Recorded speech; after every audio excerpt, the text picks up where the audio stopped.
शुरू करते हैं आज का न्यूज। एक चीज और आप लोग को, जैसे ये न्यूज खत्म होगा तो आज ही से रिलेटेड जो न्यूज है, जैसे 22 फरवरी, तो इसी से रिलेटेड मैं आपको MCQs जो है ये भी यूट्यूब पे डाल दूंगा जस्ट इसके खत्म होने के बाद। और जो लाइव मतलब ज्वाइन करना चाहते हैं टेस्ट के लिए, तो इस नंबर पर मैसेज कीजिए, you can join, it is absolutely free. चलिए तो शुरू करते हैं। देखिए न्यूज क्या है। Let's proceed with IMEC despite Gaza war Greeks PM tells India. अब देखो क्या हुआ है कि ये ग्रीक के हैं PM, ठीक ना, इनका नाम है ये क्रियाकोस। तो ये आए हुए हैं यहाँ पे रायसेना डायलॉग के लिए। इस पे हम बात करेंगे दिल्ली में, ठीक ना। तो हमको मेन समझना क्या है कि ये क्या है, India middle east Europe corridor. तो सर आपकी आवाज नहीं आ रही है। ये इंडिया से आवाज आ रही है आप लोग को? अब भी आ रही है सर। एक बार बताना। हाँ ठीक है। तो इंडिया से लेके चला ये, ठीक है। और देखिए यहाँ पे UAE, ठीक ना, फिर उसके बाद सऊदी अरब, फिर उसके बाद सऊदी अरेबिया, फिर इजराइल और ग्रीस। तो ये एक इकोनॉमिक कॉरिडोर बनेगा, मतलब है ये इकोनॉमिक कॉरिडोर। तो इसका नाम क्या है? IMEC। थोड़ा सा समझते हैं इसको। तो इसका फुल फॉर्म क्या है? India middle east Europe economic corridor. ये क्या है? एक इकोनॉमिक इनिशिएटिव है जिसका एम क्या है? The strategic trade and transportation corridor that connects India with the middle east and Europe. तो मतलब ये जो इकोनॉमिक कॉरिडोर है तो ट्रेड से रिलेटेड चीजें हैं। तो इंडिया को किससे जोड़ेगा? तो जो मिडिल ईस्ट कंट्री है और यूरोप, इससे जोड़ेगा। तो देखिए ये मिडिल ईस्ट कंट्री, इधर यूरोप जो है, इधर ग्रीस, तो इससे जोड़ेगा कौन? IMEC। कहता the corridor is proposed from India to Europe through the United Arab Emirates, Saudi Arab, Jordan, Israel, Greece। वो जो मैंने अभी फिगर में देखा, यहाँ से कनेक्ट करेगा। इस प्रोजेक्ट को लॉन्च किया गया था तो to bolster transportation and communication links between Europe and Asia. तो यूरोप और एशिया से जोड़ने के लिए इस कॉरिडोर को स्टार्ट किया गया। और इसका जो रूट है क्या क्या है? तो रेल रूट और शिपिंग नेटवर्क्स दोनों है। तो देखिए जैसे ये दिखाता हूँ फिगर में आपको, जो डॉट डॉट डॉट है तो वो मतलब सी रूट हो गया। और जो ये लाइन है, ये लाइन ये क्या हो गया? Rail route. तो दोनों रूट है, रेल रूट और सी रूट। ये इकोनॉमिक कॉरिडोर बहुत इंपॉर्टेंट है, प्लीज कीप इन माइंड। चलिए अब देखिए, अब थोड़ा समझते हैं रायसीना डायलॉग क्या है। तो रायसीना डायलॉग जो है, ये नाम जो लिया गया है रायसीना हिल्स है, इंडिया में ही है, ठीक ना। ये दिल्ली में है इसके ऑफिस, और ये भारत सरकार का है, ठीक ना। As well as the presidential palace of India, Rashtrapati Bhavan, तो वहां भी इनका जो है ऑफिस है रायसीना डायलॉग का। तो रायसीना डायलॉग है क्या? Is committed to addressing the most challenging issues facing the international community. तो जो इंटरनेशनल लेवल पे जो जितने सारे कम्युनिटी हैं जो चैलेंजेस फेस कर रहे हैं, प्रॉब्लम्स फेस कर रहे हैं, तो उनको कैसे सॉल्व किया जाए, इस चीज के लिए प्रतिबद्ध है। कौन? रायसीना डायलॉग इंडिया का। तो इसका 9th एडिशन जो है रायसीना डायलॉग का, ये आपको 21 से 23 फरवरी 2024 के बीच हो रहा है। और इसका थीम क्या है रायसीना डायलॉग का? तो चतुरंग, चतुरंग, जिसमें कॉन्फ्लिक्ट कंटेस्ट कोऑपरेशन क्रिएट, मतलब क्रिएट करना है सहयोग, कंटेस्ट और कॉन्फ्लिक्ट लड़ाई। तो क्या है थीम रायसीना डायलॉग का? चतुरंग। चतुरंग में ये सब थोड़ा बहुत याद रखिएगा, प्रीलिम्स में पूछ सकता है आपसे। फिर एक है मिलन एक्सरसाइज, ये देखिए मिलन मिलन इनिशिएटिव। तो ये क्या है? इंडिया नेवी का मल्टीलेटरल नेवल एक्सरसाइज है। तो इसका मतलब क्या? मल्टीलेटरल मतलब बहुत सारे नेवी फोर्स इसमें जुड़ेंगे दूसरे कंट्री के, ठीक है ना। तो विशाखापट्टनम में ये हुआ है। अब ये एक्सरसाइज विशाखापट्टनम में हुआ है, इसको जो है 19 से 27 फरवरी तक ये चलेगा। इस एक्सरसाइज में क्या है? तो कॉमरेड कॉमरेडी राय कोहेशन कोलेबोरेशन, मतलब इसका मतलब होता है सामंजस्य सहयोग, ठीक ना। सौहार्दपूर्ण सामंजस्य, हिंदी में भी लिखा, आप हिंदी में भी देख सकते हैं। इसका एम क्या है? Strength regional cooperation and maritime security. तो जैसे मान लीजिए क्या कि इंडिया रीजन है ना, तो इंडिया वाला जो रीजन है तो इधर क्या है, इधर भी है, समुद्र है। तो रीजनल, क्षेत्रीय और मैरीटाइम सिक्योरिटी, मतलब इस एरिया वाला जो जहां जहाँ समुद्र है, तो वहां पे क्या करना है, आप स्ट्रेंथ, मतलब जो सिक्योरिटी फोर्स है, सिक्योरिटी है, उसको स्ट्रेंथ करना। चलिए आगे एक न्यूज देखिए। इसरो की test over CE-20 cryogenic engine now women's rated for Gagan, हाँ गगनयान मिशन। इसको थोड़ा सा समझते हैं क्या है। तो पहला क्या देखिए, CE-20, ये क्या है जी, इंजन है, क्रायोजेनिक इंजन है। हाँ अब देखो क्या किया गया है, जो इसरो है उसने क्या किया, human rating of its CE-20 cryogenic engine that powers the cryogenic stage of human rated LVM-3 launch vehicle for Gaganyaan mission. मैं आपको सिंपल लैंग्वेज में समझाता हूँ। एक रॉकेट, ठीक ना, जिस रॉकेट को क्या किया रहा है, लॉन्च किया गया, किस चीज के लिए जी, स्पेस में जाने के लिए। और स्पेस में जाएगा तो ये किसको लेके जाएगा, ह्यूमन को साथ लेके जाएगा, समझे, आदमी को साथ में लेके जाएगा स्पेस में। तो स्पेस में ले जाएगा तो ऐसे नहीं भेज देगा ना, पहले उसके लिए टेस्टिंग होगा, तो वही है ह्यूमन रेटेड, समझे। तो जो गगनयान में लगा था ना LVM-3, उसी का ये थोड़ा सा अपडेट वर्जन है, ह्यूमन रेटेड LVM-3। तो अभी टेस्ट किया जा रहा है, सक्सेस होगा नहीं, अभी आदमी को नहीं भेजा गया। तो जब ये सक्सेस हो जाएगा फिर आदमी जाएंगे स्पेस में। तो वही है ह्यूमन रेटिंग का मतलब, system that is capable of safely transportation humans, जो आसानी से आदमी को ट्रांसपोर्ट कर सकता है, मतलब लेके जा सकता है स्पेस में। समझ में आ रही है, जिसको जो डाउट होगा तो लाइक शेयर तो कीजिए ही, और कुछ कुछ अगर आप अपना एडवाइस देना चाहते हैं तो दे सकते हैं कमेंट में, प्लीज। अब देखिए, कहता है CE-20 is a cryogenic rocket engine developed by liquid propulsion. अच्छा, इसमें जो फ्यूल यूज होगा ना, फ्यूल, तो वो क्या होगा, लिक्विड होगा। उसके बाद कहता है कि ये फर्स्ट इंडियन क्रायोजेनिक इंजन है to use is gas generator cycle. तो मतलब इसमें गैस जनरेट होगा, तो पहला ऐसा इंडियन क्रायोजेनिक इंजन है।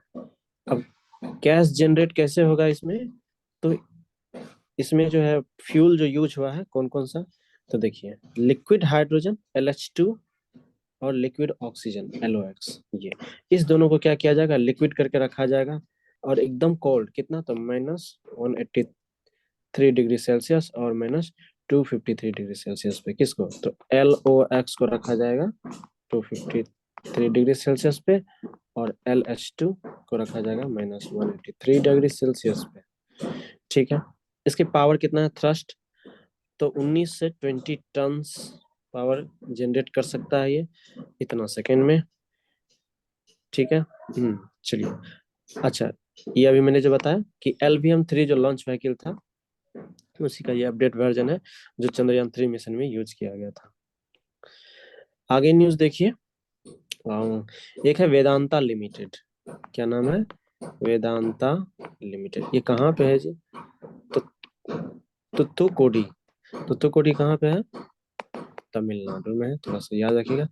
इसमें दिया है कि वेदांता लिमिटेड को क्या किया गया था, बंद कर दिया गया था, ठीक ना, सुप्रीम कोर्ट के ऑर्डर पे। क्यों बंद कर दिया गया था, क्योंकि जो इन्वायरमेंट का गाइडेंस है उसे ये फुलफिल नहीं कर रहा था, इसलिए बंद कर दिया। तो वेदांता लिमिटेड में होता क्या है, कॉपर स्मेल्टिंग होती है। अभी समझेंगे कॉपर स्मेल्टिंग क्या होता है, पहले इसको समझिए। यहाँ पे कॉपर डाला, कॉपर ओर, कॉपर ओर, अच्छा ओर क्या होता है, जैसे जो भी मिनरल्स, जो भी मेटल हमें मिलता है अर्थ के नीचे, तो क्या किए, तो जो इम्प्योरिटीज के फॉर्म में, मतलब कॉपर ही सिर्फ नहीं है, कॉपर आयरन आर्सेनिक लेड सब है उसमें मिला हुआ, तो जो नेचुरली फाउंड हुआ उसको क्या बोलेंगे, ओर।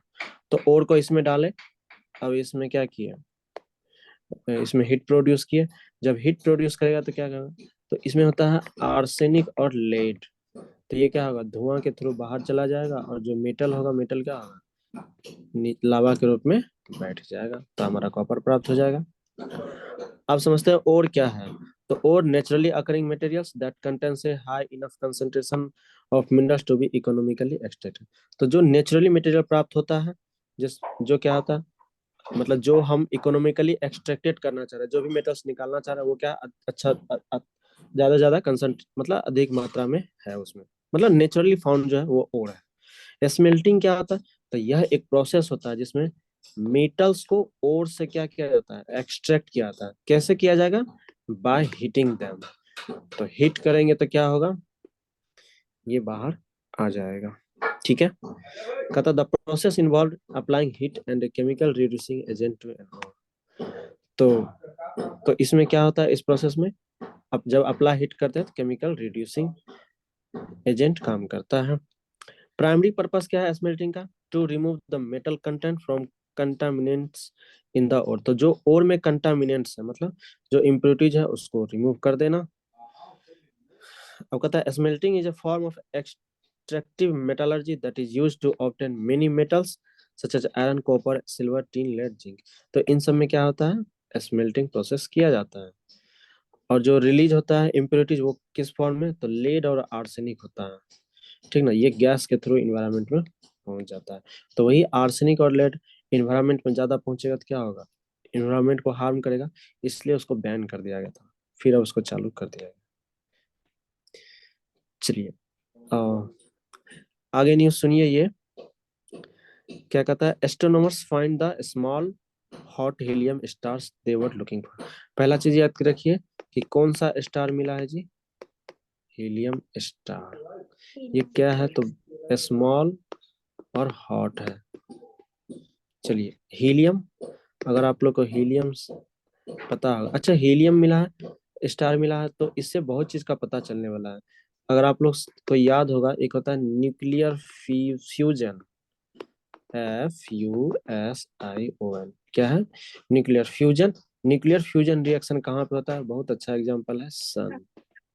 तो सन में क्या होता है, हाइड्रोजन, हीलियम, ये सब मिलता है, तो हीलियम, तो इसमें क्या होता है, हीलियम का रिएक्शन होता है, तो जिसके वजह से क्या होता है, अच्छे खासा मात्रा में अमाउंट ऑफ एनर्जी रिलीज होता है।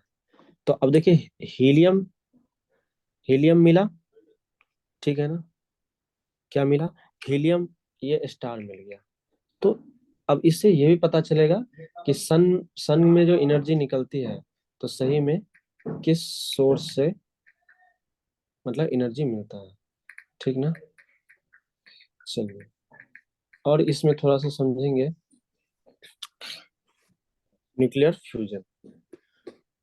तो अब थोड़ा सा इसको समझते हैं।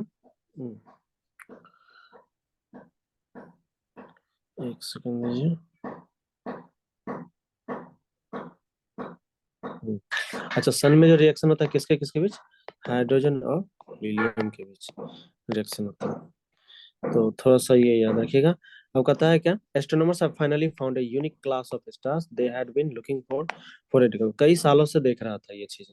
कहता है कि ये जो स्टार है, हीलियम स्टार, क्या है, hot and relatively small orbs covered in helium. तो ये क्या है, छोटा छोटा है और क्या हॉट है, और हीलियम से क्या है, कवर है। ठीक है ना। अच्छा हीलियम जो है, हीलियम का कितना होता है वैलेंसी, तो हाइड्रोजन का एक एलिमेंट नंबर एक, और हीलियम क्या है, तो ये भी याद रखिएगा। चलिए अब देखिए, the discovery provides proof that underlying theories are legitimised. तो जो बहुत सारे थ्योरीज हैं इसको लेके, उससे सही पता चलेगा। जैसे मैंने बोला ना सन में न्यूक्लियर रिएक्शन, तब ये पता चलेगा सही में क्या है नहीं है। अब कहता है सिंस स्टार्स आर कॉस्मोजेनिक इंजन, तो ब्रह्मांडीय इंजन है कौन, स्टार्स। तो कहता है कि तो इसलिए अब क्या होगा, new doors to understanding their diverse influences on the universe from the creation of heavy elements to the release of gravitational. अब इससे क्या पता चलेगा, ये जो हमें हीलियम स्टार मिला, इससे ये पता चलेगा बहुत चीजों का, कि यूनिवर्स में इतनी डाइवर्सिटी क्यों है, स्टार कैसे बना, हैवी एलिमेंट्स कैसे बना, ग्रेविटेशनल वेव्स कैसे क्रिएट हुआ, ये सब हमें सहायता करेगा हीलियम स्टार के पता करने से। अब देखिए ये पॉलिटी से रिलेटेड न्यूज है और बहुत अच्छे तरह से समझाया हुआ आज पेपर में, तो थोड़ा सा समझते हैं इसको। पहले कहानी बताता हूँ क्या है। तो साउथ इंडिया जो है वो बहुत बार इस चीज को मुद्दे को उठाया है कि जैसे स्टेट है, स्टेट क्या करती है जी, टैक्स पे करती है। किसको पे करती है, सेंट्रल गवर्नमेंट को। फिर सेंट्रल गवर्नमेंट क्या करती है, उस टैक्स में से पैसा जो है कुछ हिस्सा 41% के करीब फिर किसको देती है, स्टेट को एलोकेट करती है। क्यों, क्योंकि स्टेट को भी एक्सपेंस करना रहता है। अब दिक्कत क्या हो रही है कि स्टेट हर स्टेट क्या है अलग अलग टैक्स जमा करती है, और सेंट्रल से जो पैसा मिलता है, एलोकेशन मिलता है, ग्रांट मिलता है, वो अलग अलग है। और वो उसका बेसिस क्या है, तो बेसिस है पॉपुलेशन बेसिस। तो जैसे मान लीजिए यूपी है, बिहार है, इनका पॉपुलेशन ज्यादा है। तमिलनाडु में जाइए, केरला में जाइए, तो इसके बनिस्बत पॉपुलेशन कम है। लेकिन जब सेंटर तरफ से पैसा रिटर्निंग मिलता है सरकार को खर्च करने के लिए, तो जिसकी पॉपुलेशन ज्यादा है उसको मिलता है। लेकिन डेवलप किधर है, ज्यादा साउथ इंडिया है, उधर मिलना चाहिए क्योंकि वो ज्यादा टैक्स जमा कर रहा है। लेकिन ऐसा नहीं हो रहा है, तो इसलिए कॉन्फ्लिक्ट चल रहा है। समझ गए, कहानी समझ गए, अब समझाता हूँ। कहता है कि what is divisible pool of taxes क्या है।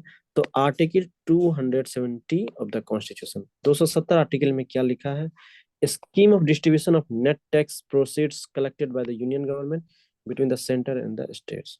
तो यूनियन गवर्नमेंट क्या करती है, टैक्स को जो है कलेक्ट करती है।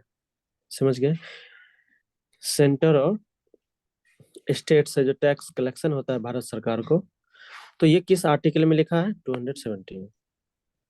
कहता the taxes that are shared between the center and the states include corporation tax, personal income tax, central GST, central share of integrated goods and services tax। तो कहता है कि इस सरकार जो है कौन से टैक्स को शेयर करता है, तो जिसमें कॉर्पोरेट टैक्स, पर्सनल जो टैक्स होता है लोगों का वो, सेंट्रल जीएसटी, और उसके बाद IGST, ये सारे जितने सारे टैक्स है सारे में टैक्स का बंटवारा करता है, किसके बीच, सेंटर और स्टेट के बीच। कहता the division is based on the recommendation of, ये जो डिवीजन किया जाता है किसके रिकमेंडेशन पे, तो फाइनेंस कमीशन के रिकमेंडेशन पे। और फाइनेंस रिकमेंडेशन जो है हर 5 साल पे बनता है। किस किस आर्टिकल में लिखा है, तो आर्टिकल 200 में, याद रखिएगा। कहता है अपार्ट फ्रॉम द टैक्स, इस टैक्स के अलावा states are also provided grants in aid as per the recommendation of the finance commission. अब क्या कहता है कि इस टैक्स के अलावा सरकार को और भी ग्रांट्स दिए जाते हैं, मतलब और भी पैसे दिए जाते हैं खर्च करने के लिए, जैसा फाइनेंस कमीशन रेकमेंड करेगा। कहता the divisible pool however does not include cess and surcharge that are levied by the centre. अच्छा देखिए, इतने सारे टैक्स के बावजूद एक और टैक्स होता है सेस चार्ज, और होता है सरचार्ज, ये 2% के करीब आसपास होता है। क्या ये टैक्स डिविजिबल पूल में इंक्लूड है, नहीं। समझ गए। अच्छा, डिविजुअल पूल समझे, डिविजुअल पूल मतलब कि सेंटर और स्टेट के बीच में जो रेवेन्यू डिस्ट्रीब्यूट किया जाता है वही होता है डिविजुअल पूल। तो इस डिविजुअल पूल में क्या, तो जितने सारे टैक्सेस सरकार लेते हैं सब में बांट के देते हैं हर सरकार को। लेकिन सेस चार्ज और सरचार्ज जो है, सेस और ये क्या है, सेस एंड, हाँ, सेस एंड सरचार्ज टैक्स, ये कंक्लूड नहीं है, ये सेंटर अकेले मतलब अपने पास रखती है। अच्छा, अब फाइनेंस कमीशन कैसे कॉन्स्टिट्यूट होती है, तो हर 5 साल में किसके द्वारा जी, बाय द यूनियन गवर्नमेंट। इसमें कितने मेंबर होते हैं, एक चेयरमैन और 4 मेंबर होते हैं। इन चारों मेंबर को और एक चेयरमैन को अपॉइंट कौन करता है जी, president. Finance commission act 1951 has specified the qualification. अच्छा, ये इस एक्ट में बताया गया कि चेयरमैन का क्या क्वालिफिकेशन होना चाहिए और मेंबर्स का क्या क्वालिफिकेशन होना चाहिए। अब कहता है the union government has notified the constitution of the 16th finance commission. अभी जो बना है कौन सा फाइनेंस कमीशन है, 16th फाइनेंस कमीशन बना है। और इसके जो है चेयरमैन कौन है, डॉक्टर अरविंद है ये, ठीक ना। और अभी जो फाइनेंस कमीशन कब तक चलेगा, तो 2026 से 31 तक इसका रिकमेंडेशन चलाएगा। अब कहता है कि what is the basis for allocation. तो एलोकेशन का क्या बेसिस है? तो एलोकेशन का बेसिस जो है, अगर 15th कमीशन के अनुसार मानेंगे तो कितना परसेंटेज है? 41% देता है स्टेट को।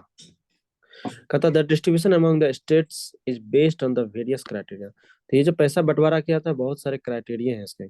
क्या क्या? तो 15th कमीशन जो हुआ था उसमें थोड़ा सा एक्सप्लेन किया गया इस चीज को। इनकम डिस्टेंस, इनकम डिस्टेंस मतलब किस स्टेट से कितना इनकम आता है, ठीक ना। और with highest per capita income, और किस पे डिपेंड करता है?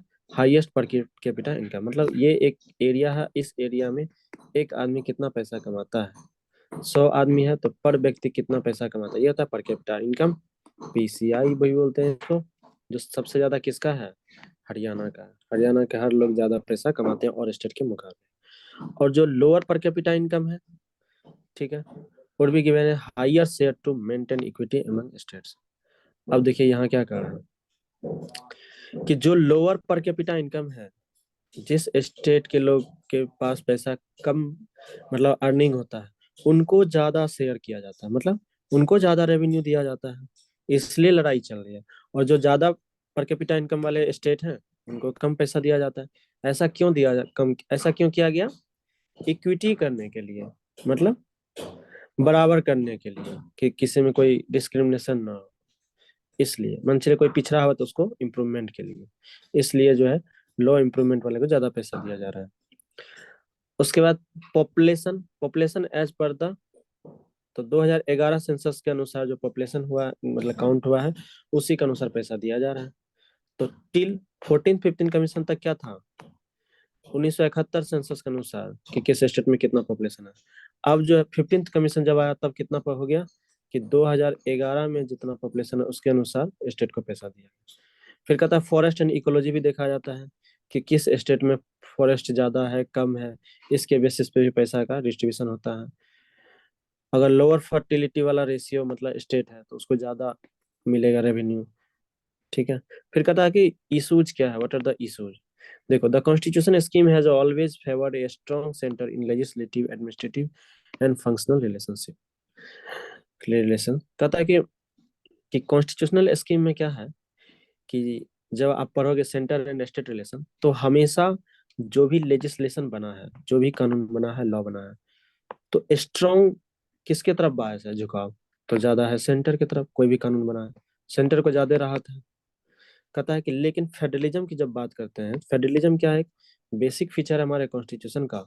तो कहता है कि ये एक इम्पोर्टेंट हो जाता है कि states don't feel short change when it comes to the distribution of resources.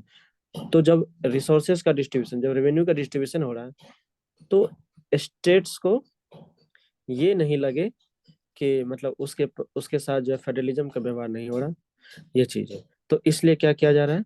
Population के बेसिस पे लॉ इम्प्रूवमेंट है, फॉरेस्ट के बेसिस पे पैसा दिया जाता है। कहता while there are always political differences between the union government and opposition ruled states. अब देखो क्या कहता है कि मान लीजिए कोई स्टेट ए है और कोई या इधर है सेंटर।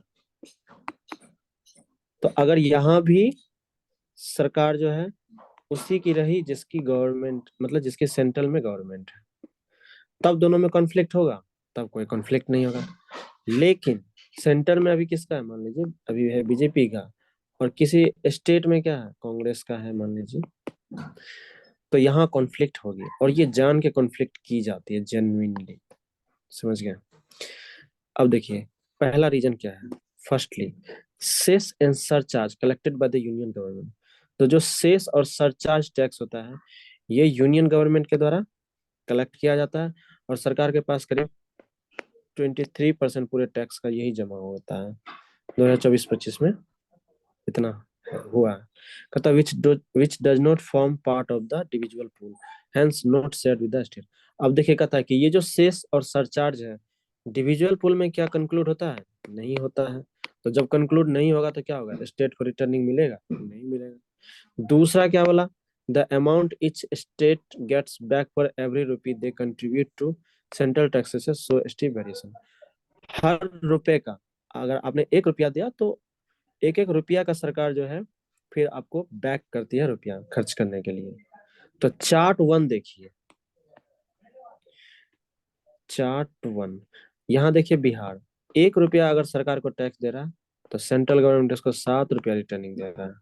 उत्तर प्रदेश इतना रुपया दे उत्तर प्रदेश 1 रुपया दे रहा है तो इसको जो है सेंट्रल गवर्नमेंट कितना दे रहा है, 2 रुपया देता था।